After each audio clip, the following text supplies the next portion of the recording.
ഇതുകൊണ്ട് നമുക്കൊരു സാലഡ് ഉണ്ടാക്കിയാലോ? ഞാൻ കുറച്ച് ഉള്ളി അരിഞ്ഞു വെച്ചിട്ടുണ്ട് കേട്ടോ. ഉള്ളി അല്ലെങ്കിൽ സവാള അരിഞ്ഞു വെച്ചിട്ടുണ്ട്.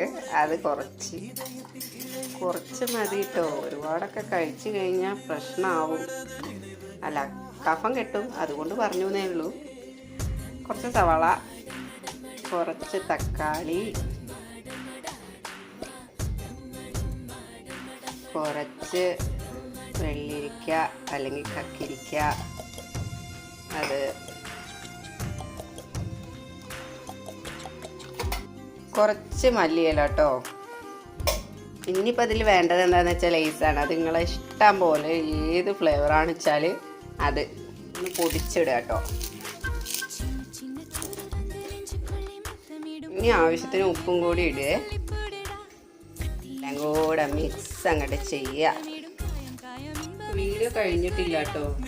കാപ്പി ഇല്ലാതെ എന്തെങ്കിലും കഴിച്ചു കഴിഞ്ഞു വെച്ചാൽ ഒരു സുഖം ഉണ്ടാവില്ല. കുറച്ച് കാപ്പിയും കൂടെ ആവാഞ്ഞി. എല്ലാവരും വരും, നമുക്കൊരു കാപ്പിയും ലേസിൻ്റെ സാലഡും കഴിക്കാം.